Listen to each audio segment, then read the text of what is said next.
Hey, welcome back to Doing It with Jason. Today I'm going to show you how to make your very own DIY dry erase board. So my daughter was asking for a dry erase board for some new weekly routine she's trying to get into, and I was like, hey, I'll just make you one, because she was talking about needing one really big, and I'm like, I don't even think the stores make them, 4 feet by 2 feet, I think is the size she wanted. And then I'm like, hey, you're off of school this week. Let's trade. You come film it, I'll make it. So my daughter's filming this whole thing that you're about to watch of us making this dry erase board. All the products that we use are down below in the links down below. I have affiliate links if you guys want to check them out. It's totally cool. So come along with us. Let's make a DIY dry erase board. Okay, so first I grabbed a piece of plywood. This is 3/4 of an inch plywood. I think it's right about 24 inches by 48 inches. And that was perfect for scrap. It was just lying around. So next, all I needed was the Formica laminate. They make a high gloss laminate that's perfect for dry erase. This is going to be leftovers from a project that I'm working on that's going to be coming out soon. That's pretty cool. So using the Formica dry erase board that they make a bunch of different colors, and I'm just using a little 2-foot strip off of it because roughly this is about 4 feet by 8 feet long piece of Formica, which is the same stuff they use for countertops, doctor's offices, different things like that. Now you can cut this with a skill saw on a straight edge, but I like to just go all out and cut it on my table saw. It's neat. It's definitely safe as long as you're careful, but don't feel like you have to cut on your table saw. This was just me being lazy and, cutting it on the table saw. Now throw your extra piece out of the way, and we've got an oversized piece that's roughly 25 inches by 49 inches roughly, because that is the size that I like to do, is always do about an inch overhang. Now next, I'm going to take that plywood and just set it on the table. I like to put cardboard down because it's going to keep it from overspraying when I spray the contact adhesive. But check out this. Formica makes a spray contact adhesive that is totally rocking. It lasts forever pretty much. Once you open it, you can just leave it in the gun, leave it on, and just let it sit. This has been sitting for about a year. I haven't used it, and it's ready to go. Just clean off the tip a little bit, and now I am ready to spray this stuff.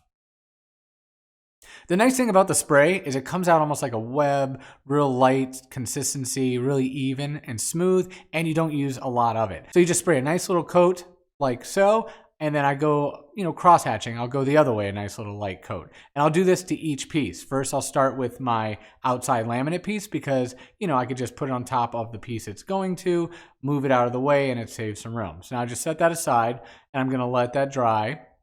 And then while that's sitting there, I'm going to just go ahead and spray the same way on here. Now you can roll on contact adhesive that you get at, your big box stores. I just don't like it as much because I think this product actually sticks 10 times better than all the stuff you're going to get that doesn't spray. Spraying it is the way to go. It just gives a nice uniform finish and a nice uniform grip. So now you're going to let that sit for a few minutes to dry.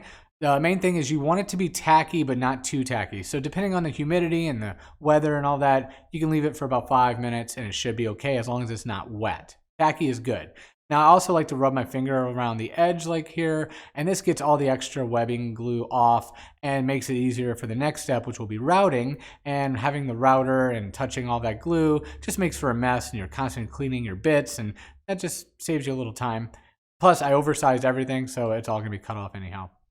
Now we're ready to lay it all together. Now the main thing I like to do is you can just smack this thing on there and put your top piece together, but you only get one shot. So using dowel rods that are available pretty much everywhere, you can set those evenly spaced, and as long as you got them close enough together, when you set the piece of Formica on the top, it will not stick. It's gonna just, guide like you see right on top of these rollers. I like to line it up, then I'll pull out my dowels. I know it's going to stick and I'm ready to go. Now I need my J roller, which this is a J roller, shaped like a J roller. This is a J roller. We're going to put some pressure on that thing, get it nice and flat and squished to it, and it will never come off. Now we're ready to route it. Unfortunately, my little router wasn't set up with a bearing bit on it. So lazy as I am, I'm going to take out a way too big of a router for this project. Trust me, you don't need anything that big, but you can use a little laminate style trim router, which is what they're for, but I'm using a balls of the wall huge one. No need to, but just clamp your piece down if you want. I usually don't. I did it for the video just to show you, hey, there's a clamp here. I'm used to not clamping it down, but if you're just getting started, definitely clamp it down, maybe 2 clamps. You can maneuver the clamps around you routing, and you're good to go. Now, the main thing is I'm only going to be routing 2 sides just to give me a clean edge. That way I can run on my table saw. So that's going to be one long side I'm going to route. Now I'm going to unclamp it, and then I'm going to route the shorter side. And then that's going to set me up for 2 clean edges that I can go do my final cutting on the table saw. I just like that a lot better. It's a cleaner edge than routing. It's more fun, especially with plywood. You have voids sometimes, so you don't want to be routing that stuff too much. Now I'm going to cut them down to size on my table saw. That's it. Like I said, this is just an extra way of doing it. You don't have to do it, but I'm doing it because that's what I do.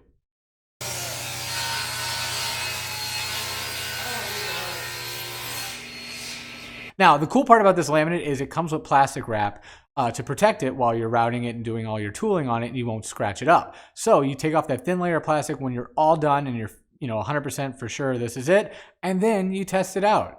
And you write all done on there, which means you're all done with making it. And then you write super easy. Yeah, that's what I wrote. Super easy. And thanks for watching, I'm guessing. Yep, thanks for watching.